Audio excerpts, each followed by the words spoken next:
clarificatory questions is the Honorable Bernadette Barbers.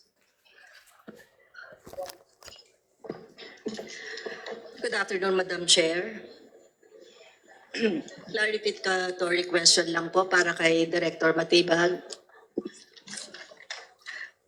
Good afternoon, Director Matibag. Good afternoon. Oo. Kasama din po ba sa video yung tungkol sa pagbibitiw sa tungkulin ni VP Duterte bilang miyembro ng kabinete ni Pangulong Marcos at saka bilang Secretary ng Department of Education at bilang Vice Chair ng NTF-ELCAC or the National Task Force to End Local Communist Armed Conflict? Yes, good afternoon. That question, I would like to direct to John Mark Calilong. He was the one who authenticated the videos na dinala namin at sinabit dito.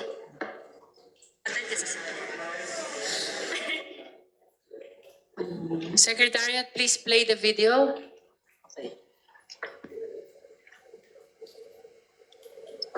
Earlier today, June 19, 2024, I sought an audience with the President and tendered my resignation as the Secretary of Education effective July 19, 2024. I have given my 30-day notice to ensure the proper and orderly transition for the benefit of the next Secretary. Pangalawang tanong po, yun naman pong video pagkatapos niyan na biglang sinabi niyang hindi na raw siya dadalo sa SONA ni PBBM at ina-appoint niya yung sarili niya bilang designated survivor. It was considered during our investigation, Your Honor. Okay. Did you submit that video also? Yes, Your Honor. Secretariat, kindly play the video.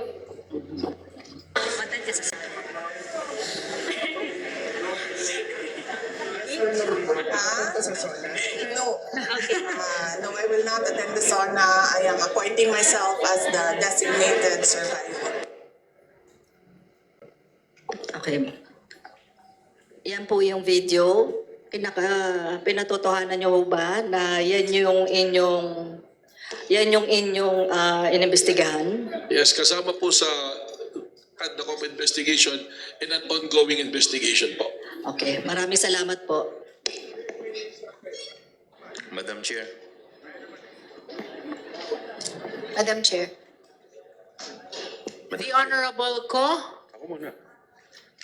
But before Honorable Ko, In reference to the few manifestation. follow-up question lang from the Honorable Chua. Got it, Madam Chair. Just a brief manifestation, Madam Chair. Madam Chair, alam po ninyo yung designated survivor, no? Gusto ko lang i-emphasize na hindi po natin po pwedeng baliwalain ito. Kasi sa Amerika po o sa ibang bansa, ito pong tinatawag nating designated survivor ay ito po ay protocol sa US government. Ito po ay inakma dun sa isang makikita po natin yung konsepto nito dun po sa isang TV series sa Amerika, yung designated survivor. So ang ibig sabihin po nito, Madam Chair, dun po sa Amerika, pagka meron pong isang malaking pagtitipon kung saan nandoon lahat ang mga top brass o lahat ng mga matataas na opisyal ng gobyerno mula presidente, vice-presidente, mga cabinet secretary, senador, mga congressman. Kumbaga, ikukumpara po natin dito sa ating present setup. Ito po yung tinatawag nating SONA. Sa Amerika po, mayroon pong isang opisyal ng gobyerno na sineseparate nila o hindi nila pina-attend doon sa pagtitipon na yon ng kagaya ng SONA. Yun ang tinatawag nilang designated survivor. Ang purpose po nun, in the event na may mangyari, halimbawa po, nagkaroon po ng catastrophic event, nagkaroon ng matinding lindol, nagkaroon ng matinding halimbawa o binomba yung isang lugar kung saan nandoon lahat ang mga matataas na opisyal ng gobyerno. meron pong isang matitira, yung designated survivor, siya po ang tatay o hahaliling presidente ng bansa. Yun po yung ibig sabihin ng designated survivor. Ngayon, ang tanong ko po, bakit po ito binabanggit ng ating Vice Presidente? Meron po ba siyang alam na masamang mangyayari nung panahon na yon?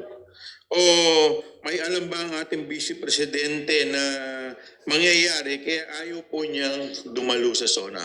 So ito po yung mga katanungan na hindi po natin dapat binabaliwala.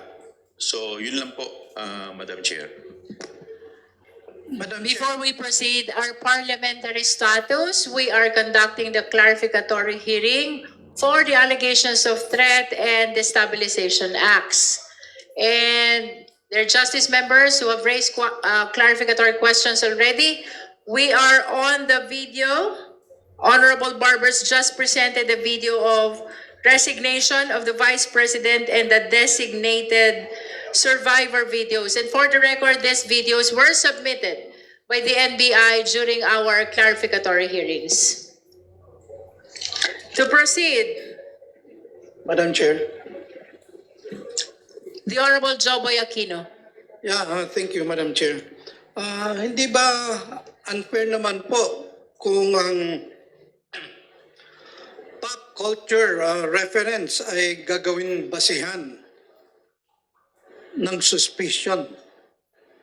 Marami namang gumagamit ng references from films and series as metaphor.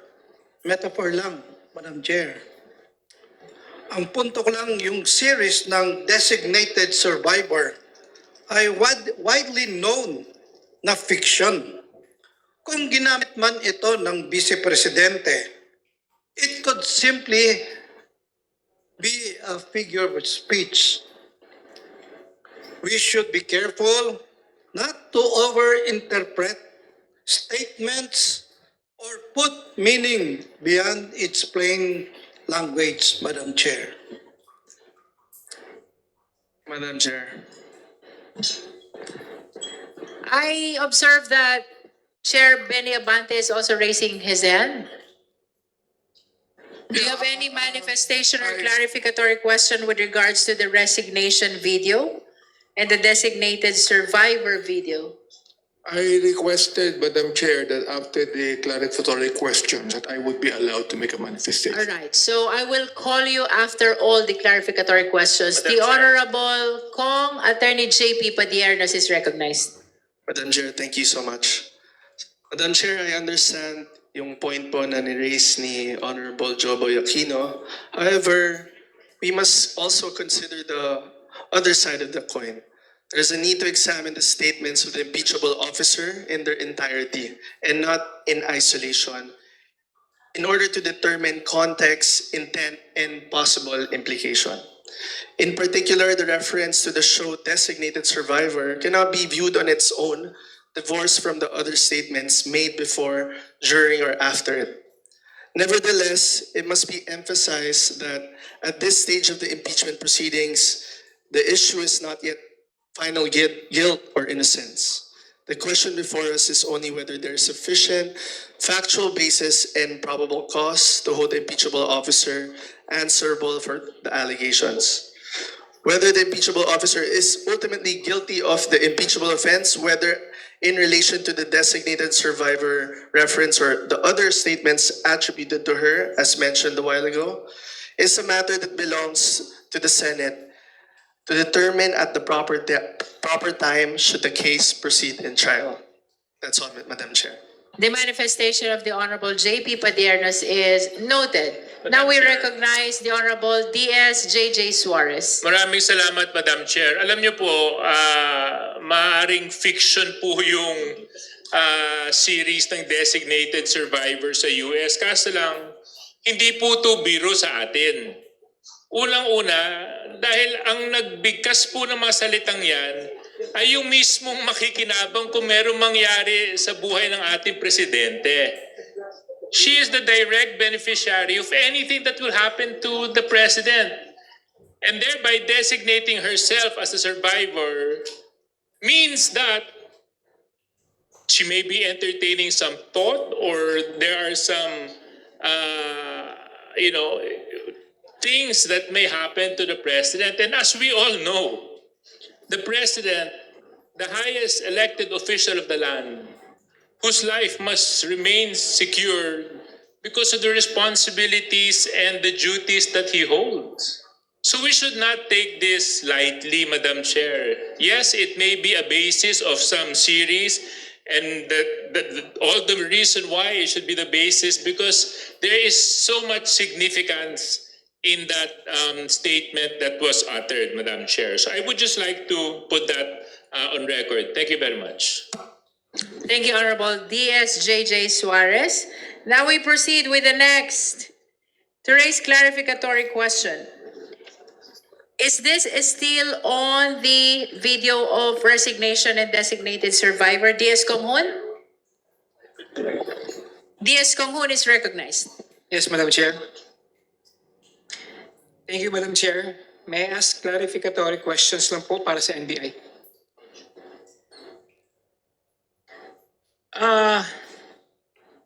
Base po sa Part 4, Paragraph 53 ng Affidavit of Investigation, sinabi dito na the statements made by the Vice President were brought about or motivated by the unpleasant circumstances that happened prior to November 23, 2024 press conference. She imagined the cutting of the president's head.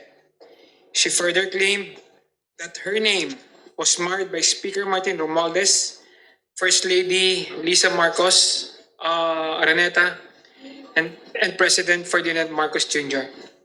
Kinukumpirma niyo po ba ito? Yes, Your Honor.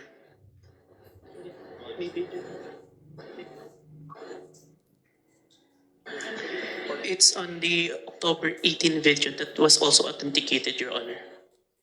Thank you. Base naman po sa Part 4, Paragraph 54 ng Affidavit of Investigation, sinabi po dito na the convolution of these circumstances will demonstrate that the threat is not a product of temporary fit of anger, but it was deliberately thought out by the Vice President.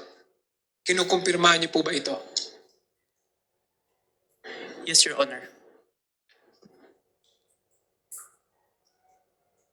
Madam Chair, may I manifest that what we're seeing now is not a single isolated statement. When you put everything together, the resignation as a Deputy Secretary in June 29, 2024, and the self-declaration as the designated survivor in July 11, 2024, the remarks made in October 18, 2024 press conference, the threat to the life of the President, First Lady, and former Speaker of the House in November 23, 2024, and confirming the same on November 26, 2024, it forms a pattern that cannot simply be dismissed as a casual rhetoric. Ito po ay hindi about sa politics alone. This is about whether these statements cross the threshold of a credible threat that requires a state response. Thank you, Madam Chair. Yun lang po.